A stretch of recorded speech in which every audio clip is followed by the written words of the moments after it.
Great. Good afternoon, and welcome to AFC's pre-Hanukkah Zoom. I'm Judy Friedman-Kadish. I'm the director of Americans for a Safe Israel, AFC. As usual, today we are bringing you news directly from the front lines of people working to keep a whole Israel, Yisrael Shlema, safe. First, a bit about AFC. Last week, we were busy hosting in-person events. Brigadier General Reserves Ofer Winter and Major Reserve Gilad Ach met with us on Long Island to give an update on the war and inspire us with their movement, Reservists, Generation of Victory.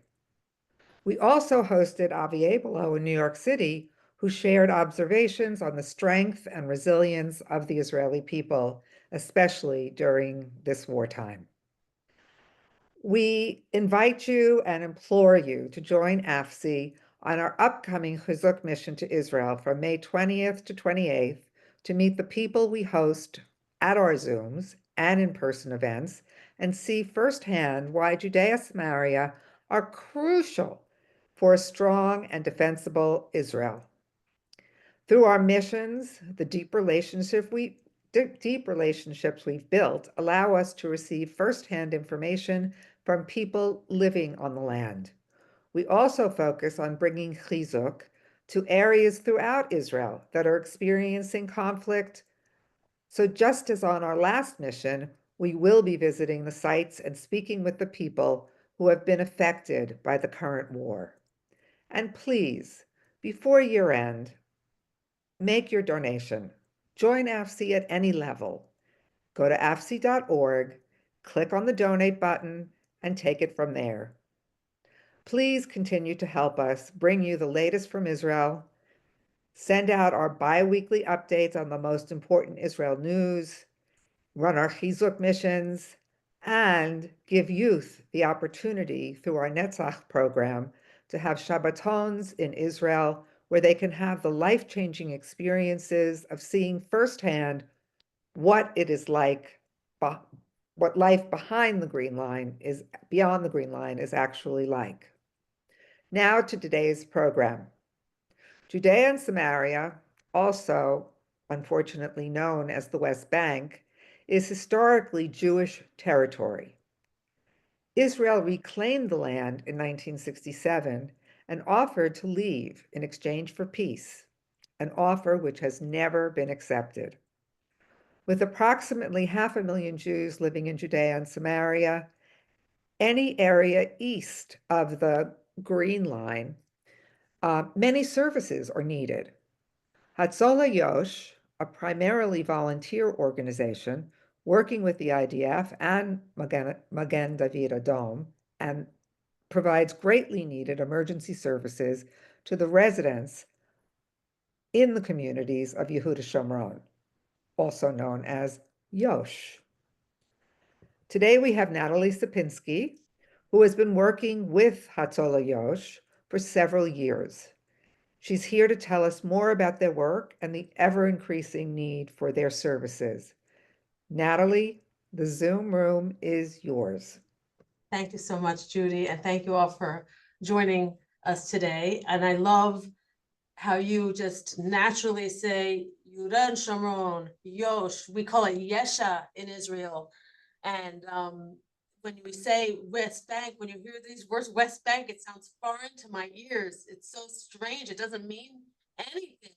We're west of what? We're west of Jordan. We're west of the Dead Sea, you know. And a bank, give me a break. I'm in the desert. There's no water nearby. It's just it means nothing. It's just such a ridiculous term. But sometimes when I'm giving talks, I have to say to them, I live in Yehuda and Shomron. Do you know what that is? And they look at me with a blank stare, and I say it's the West Bank, and they nod along. I don't think people know what that is either, to be honest with you. They really don't know the map.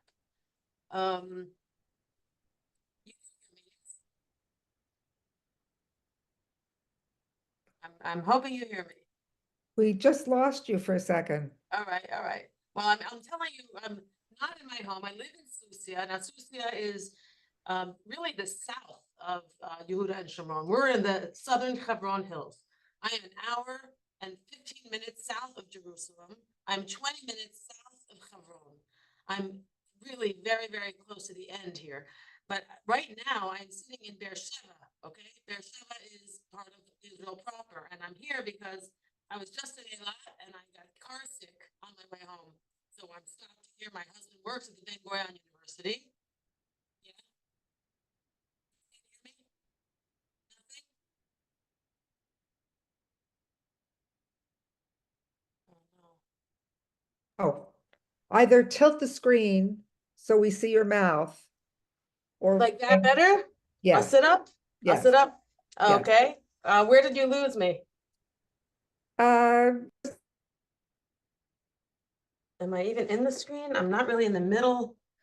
I'm in Beersheba right now, and because I was car sick, so I didn't make it home. But why am I here? Why did Judy invite me to tell you who we are and what we do? Like she said, we are the first response medics of Yehuda and Shomron, and Yehuda and Shomron is 150 Jewish communities. Like you said, a 500,000 Jews, 500 million Jews, among 2 million Arabs. And we need help. We are the ones who respond to every medical emergency. We are Magen David Adom in Yehuda and Shomron. We work with them. Those are their ambulances. We wear their label. They train us. We are the volunteers. And people need us every single day. We respond to emergencies every single day, whether it be a car accident, a broken leg, a heart attack, having a baby, or a terrorist attack. That's us. In my own yishuv, Susia, we have 210 families. We have about 1,300 people and 11 medics. Now, some yishuvim have 3 medics. Some have, there are more than others.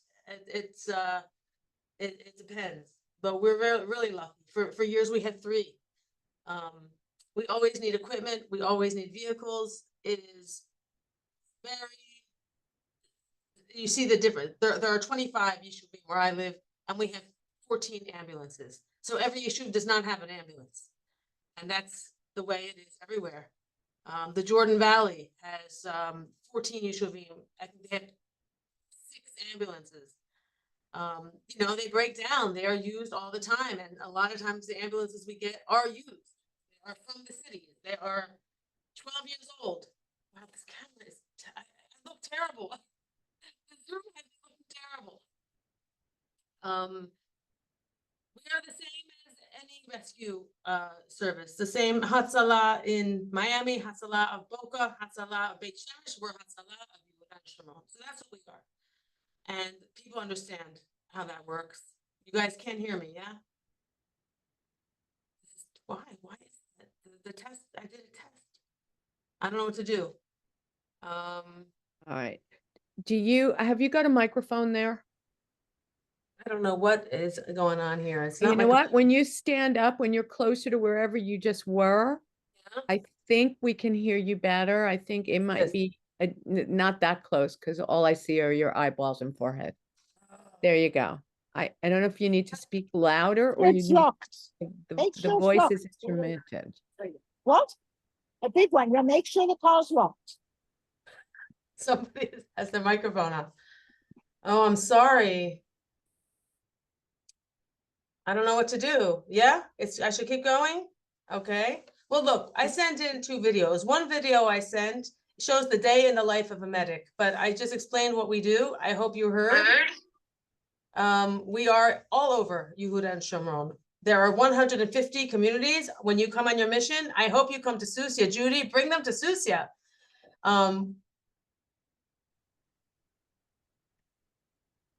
It's a beautiful place where I live. I got there by accident. I fell asleep in the car, opened my eyes, and I saw green grass and olive trees and mothers eating ice cream on the grass with their babies. And I did not even know we were over the green line. I did not look at the map when we got in the car. There was no Google Maps. There was no Waze. We got there and I loved it. It's a little village. It's almost like a summer camp. And the children and they're free and there's no crime and you don't lock your door, you don't lock your car. I've never seen a bike lock. There's no, that's the Yishuv life, which I'm sure you've seen on all your trips to Israel. It's really, really beautiful. We don't have a border fence surrounding Susia. We don't have a fence. We have a security road and we have patrols. Some people from the community, sometimes the army, and we have to be alert. We have to be aware. But it's really great life. And the Hatzalah teams we have are super, super important. We wouldn't be able to live there if we didn't have these teams. People, you know, they have babies, they get sick. It's not just terror. It's a lot of terror, but it's not just terror. And when you live out here, you appreciate them because we're the ones who help you when you need them. So if you would mind, if you don't mind, Carol, Eileen, right? If you want to Eileen. show, I'll tell you quickly. I don't want to say it because I don't want to give it away, but ever since October 7th, now all of us are fighting. All of our Yeshuvim have our sons and our husbands fighting. I have 2 sons fighting in the IDF right now. So there are a lot of women and children alone, and the Arabs around us see that and know that and are really excited to launch an attack. They saw what happened along the Gaza border, and they see that we are, you know, kind of vulnerable. So what happened? Some young people from all these communities have gone out among themselves around the communities, in the periphery of the communities. And some of you have been to these communities. There are empty hills around us. And if Jews don't take those hills, the Arabs will take those hills. And they're sitting there empty. There's a lot of empty land. So a lot of people have gone and set up caravans on these hills. Now, before October 7th, there were maybe 60 of these little farms. I'm calling them farms. It's not the kind of farm that an American would think of. It's not, you know, a fancy barn and a corral and a main house. No. It's a caravan. I'm like, and maybe 5 sheep. Okay, sometimes that's what it is. So these people have gone and put these up. There were 60 before October 7th. Now there are 200. All right. Now they're alone out there. And the IDF and the emergency services, MADA, they don't even know they're there. We know they're there. Right? So what's going to happen, and you know this is happening, I'm sure you get this news, when the Arabs attack the shepherds. This is happening. Arabs are attacking these shepherds. Who's going to help them? And somebody gets hurt, and there's a stabbing, and there's a stoning, and they're getting, who's going to help them? That's us. We have to go help them. We have to get to them. We have to know where they are. So we're going to these farms and sending out their GPS locations to the IDF and the main MADA station nearby, the whoever's in charge of the ambulance nearby. And we're doing that. That's the movie I showed you. And we're giving them equipment, defibrillator, and we're training them to how to save a life. Because there are these places, and you've been to some of these places, you just can't get there in 3 minutes. It takes a long time to get to some of these places. Sometimes they don't have paved roads. An ambulance is not going to make those turns. You'll see. So Eileen, if you don't mind, can you play the movie called Samaria that I sent to you? The first movie.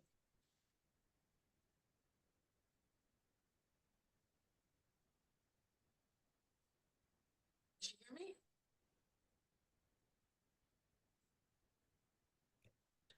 Natalie, your sound just cut out. All right. I'm going to how do I get out of this? Chat.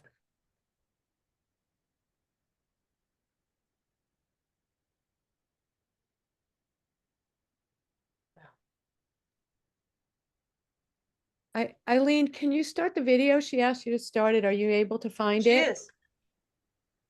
She's doing it. Okay, good. Oh, there it is. I don't have it. Okay. It's not up on my screen.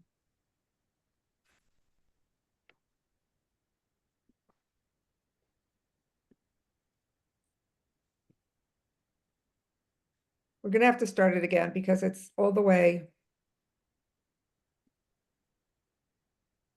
I never saw it. I see it.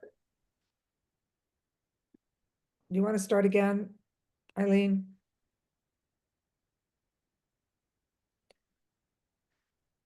Is there sound with it, Natalie? It's just music. Oh, And okay. there will be talking, so yeah.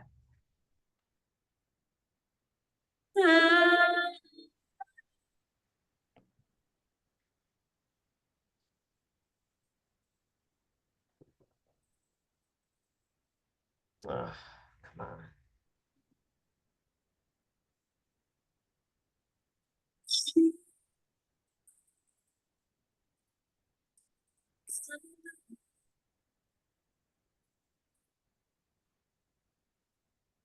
What region are we looking at now, Natalie? This is the Shomron. Yeah, but I don't know. This is Ramallah.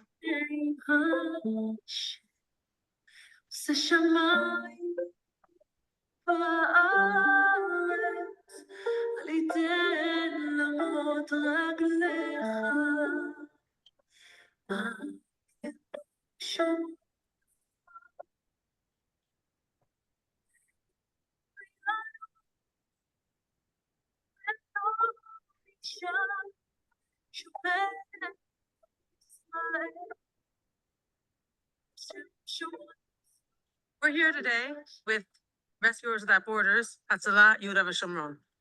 What we're doing here is looking at all the different farms that have been built since October 7th. Now, why are these farms here? These small farms, and they're small farms, some of them just one family, a husband and a wife. The different Jews and the different Jewish families in this area decided to prevent the encroachment of Arabs and to set up a boundary to prevent any possibility of an attack.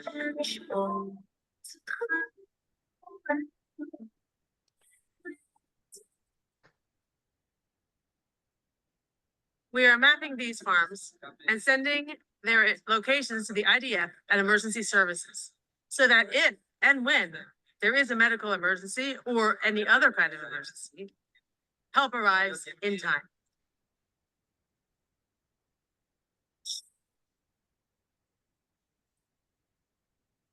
We at Hatzalah Yehuda and Shomron aim to supply emergency medical bags to each of these farms, train the people living there, and further prevent injury or loss of life.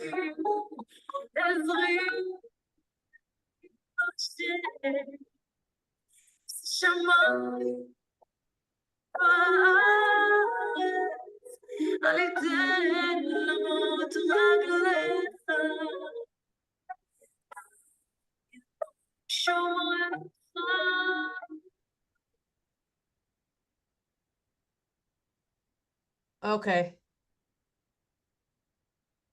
Wow, a lot of people here. I wish I had a better setup. yeah, Have you been to Piduel on your trips? It's a big. personally, yeah, yes, we have. It's nice up there. It's very green now. It's winter, the greenest time.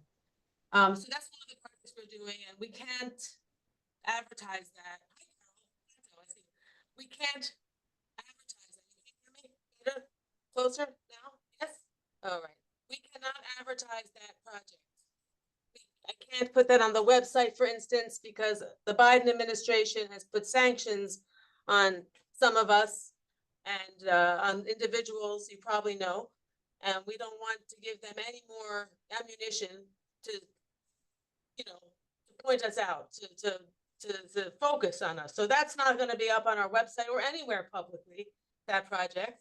But if any of you want to be involved in that project, it's $2,000 for a medical bag to help those farmers. Each farmer, each of those houses, each of those hilltops, they're vulnerable, they're alone. So we're helping them and getting them medic bags and equipping and training them on how to do CPR and how to save lives. But in general, we have, teams, medics are doing that. As far as I know, we don't have any medics living up there right now. But there is a shift happening in Yehuda and Shomron. There is a shift happening in Israel. And you probably heard that the new Secretary of State And the new ambassador who's going to be in Israel, Mike Huckabee, he's saying call it Judea and Samaria. And now when I'm speaking to groups, they are very calm when I say Judea and Samaria. They're very calm when I say Yehuda and Shomron. They're very accepting. And it's interesting to see. And you all know for years that that's what it is. It's ours. That's the biblical name. And it's becoming much more known. And it's great. But it has to be constant. People have to keep hearing it and pick it up and say it. We say Yosh, Yehuda and Shomron, or Yesha.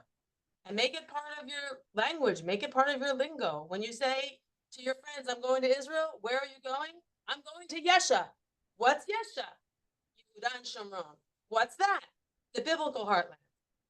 Oh, where is that? North of Jerusalem, south of Jerusalem, Judea, Samaria, the Shomron, Benjamin, the Jordan Valley. Learn this, know this. Judy knows it, Helen knows it, not everybody knows it. To know it. This is ours. This is the 60% of Israel is Judea and Samaria. What else can I tell you?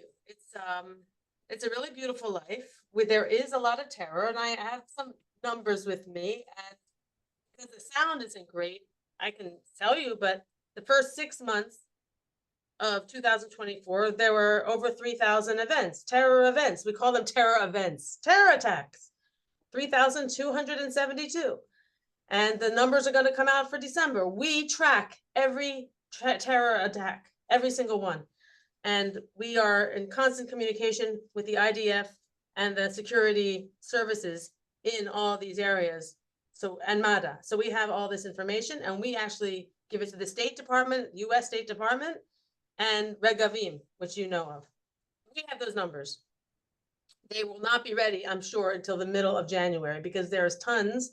And now we're also putting all the information from the war, which is constant.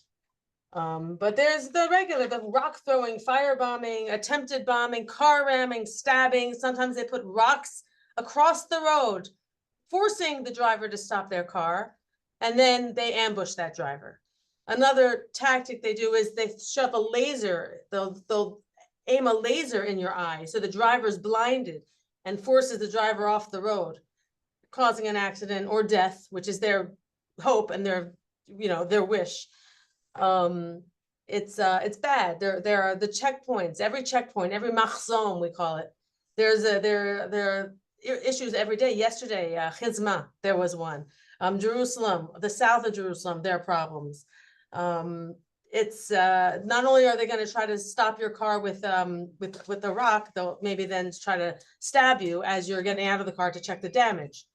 Sometimes if you have car trouble and you're just pulling over to the side, they'll cross the street and you think the person's going to help you, but they'll end up stabbing you. It's constant terror, and they are very hopeful that they will succeed in driving the Jews out. That's their dream. There are more of them than us. We need to be more Jews. We need more Jews out there. We need 1 million more Jews in Judea and Samaria. That's what we need. And there are 2 million. We're only 500,000. There's a lot of room, a lot of space, and there's a lot of building. So when you come, Judy, bring them and let them see Efrat, the high rises of Efrat, okay? It's very, very civilized in Yehuda and Shomron. We have paved roads, we have indoor plumbing, we have kitchens, we have stoplights, we have malls.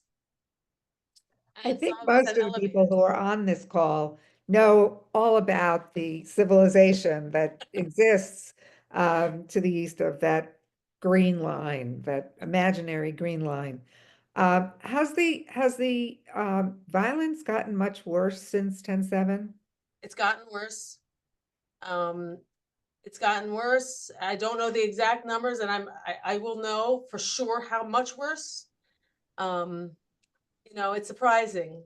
I thought, and I think many of us thought, that the Arabs living in Yehuda and Shomron would have simmered down a little bit, but it's the opposite.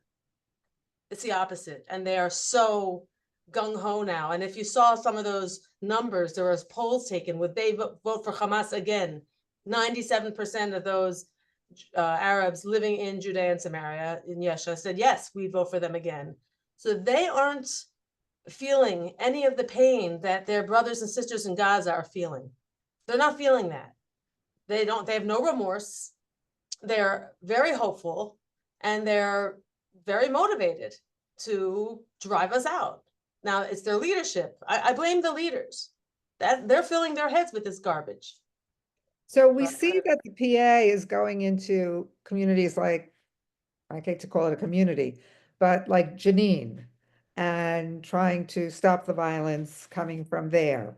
Are they just totally ineffectual, or? What do you mean going into Judea? They're in Judea.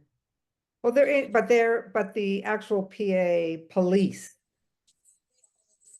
Oh, we lost you again. Okay, they are Right. all the same. I'm gonna type it here. Thanks, sweetie.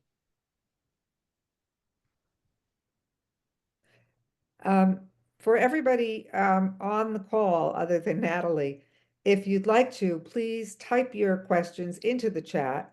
And we're not asking Natalie to read them, we'll read them and convey them to her.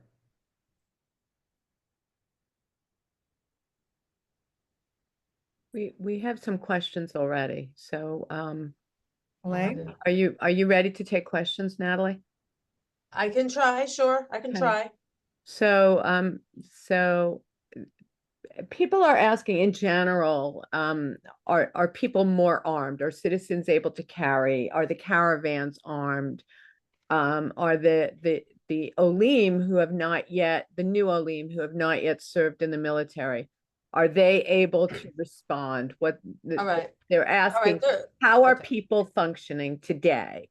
Okay, well, functioning is function without carrying a weapon. Wait, we just lost the audio.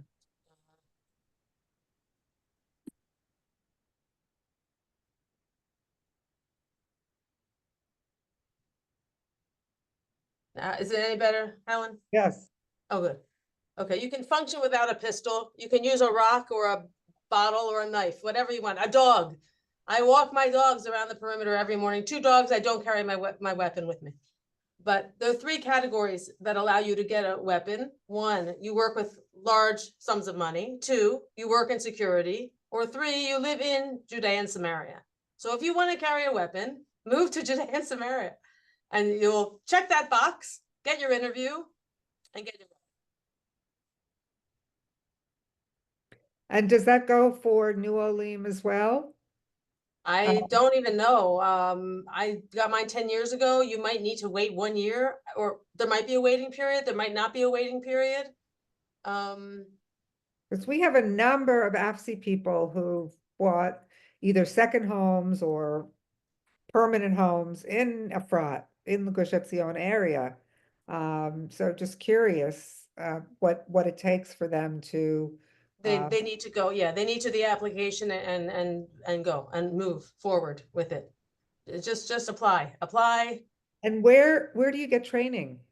There are different places. I go to Beersheba, there's a place in Gush Etzion called Caliber. 3? Yeah. Different places all over the country. Ashkelon has a place, Ashdod has a place, Jerusalem, all over. Okay. Another question we have is the Israeli government supporting the growing communities in Yesha?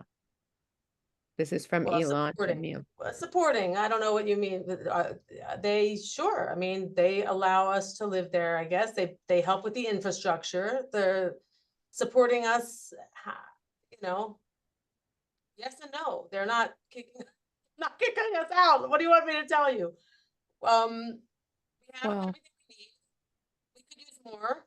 You know, I wish our organization, for instance, I wish we didn't have to exist. I wish there was just a regular Magen David Adom, enough of them, stations, but no, our ambulances are parked outside our medic's house and plugged into their, you know, generator. And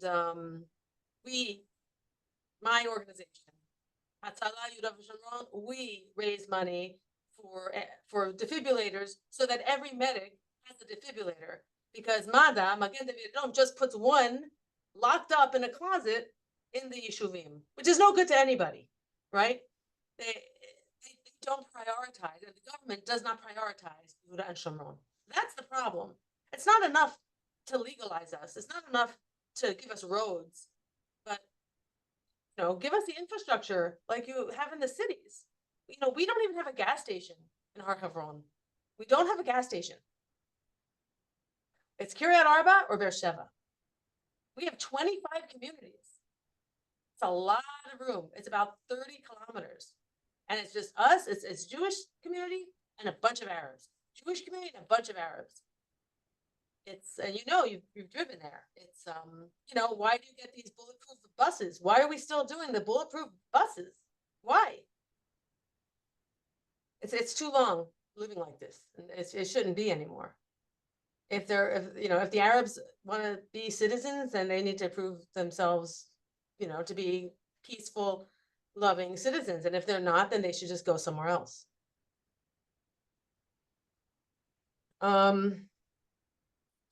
If you can collect the questions for me, if there are more, I'll be happy to answer them when I'm on a better computer. I'm not in my own place. It just happened that way. I got car sick, but thank you. I hope everyone here learned something, and I hope when you come, Judy, you come to Susia, and be in touch with me. I'll put us on your itinerary. At least put Hatzalah on your itinerary. We'll give you a tour wherever you are. We have medics everywhere, 150 communities, and in every moatzah. I know you're not afraid to go anywhere, so that's not a problem. Tayar has been a longtime friend, and so great. obviously we visited her and her ambulance. Hebron is gorgeous. Yeah. They have the honey factory at her issue. She got me here. She brought me here. She took me away from One Israel Front and put me here in Hatzalah Yehuda and Shomron. It's her fault. Okay, well, I hope you don't hold it against her too much. She's great. She's special. So we do have other questions. Ilan Jamil asked about homes being taken down in Yehuda Shomron. And obviously we've heard about it, where Hilltop Youth or is there a way to get the Israeli government to stop doing this? I think that it's so ridiculous, but I think the American incoming administration will have a very strong effect on the Israeli actions and their administration, and they will stop bending to the left. That's what I think will happen. Right now, they're playing this. They're doing it for Biden. They're doing it, I think, to appease him, and so they keep getting the goodwill of the U.S. and their weapons funding, and goodwill goes a long way. I don't think that's going to continue. I mean, this word hilltop youth or some ridiculous settler violence is like the dumbest thing I've ever heard. What are there, 13 barefoot 13-year-old Arabs throwing some rocks and a few Arabs, Jews, the Jewish settlers? They're 13-year-olds. I know these kids. They're angry. And I know the parents of some of the kids. Yeah, they're angry. And you know what? They should be angry because they shouldn't be having to have their friends and their citizens and their families killed on the roads. And all these things that the Arabs do, people turn a blind eye. I just told you the numbers, 3,272 in 6 months, terror attacks. That's 2024. Those numbers are no different than every year. But but I hear these questions of settler violence. It's ridiculous. There's such a small amount of settler violence. There should be more.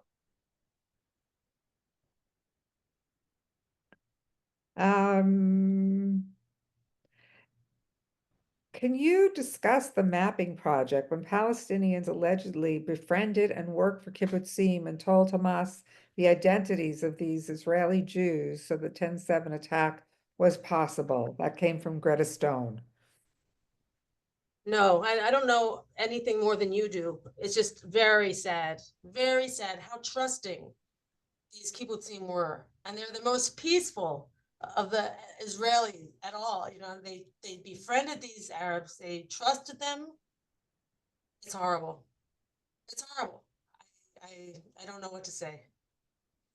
Very sad. I'm sure they're just sick with guilt. You know, can you imagine? I can imagine. I can imagine. Um, they were trusting, they were the most left-wing, most set on having coexistence between Arabs and Jews, and I think maybe their thoughts have changed. I hope so. Yes. Um, is there an age limit to carrying a gun? I think you have to be 21. I don't know. My son just finished the army and he got a gun. He's Is there 20. is there an um, on the top end, is there an age limit? I know they might test you. I don't know. I don't know all these rules really. I hope there's a limit. I don't think I don't think they should be putting guns into just anybody's hand. But they're pretty careful. They do have a face-to-face interview with you.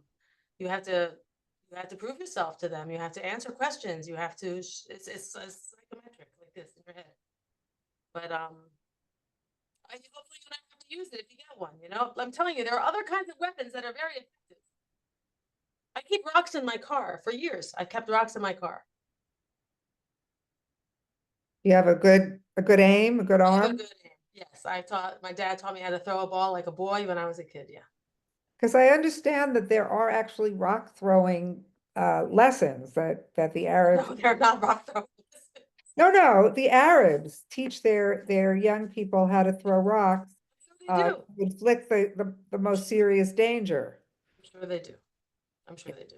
No, I have dogs. I have a gun. I have rocks. I have, keep a baseball bat. You gotta just be ready. What you say when you get in the car, as soon as you're 250 meters from a community, from your own community, you say Tefillat Haderech, the wayfarer's prayer, that protects you. You drive fast, you pay attention, but you say your tefillah because prayers are better than any weapon.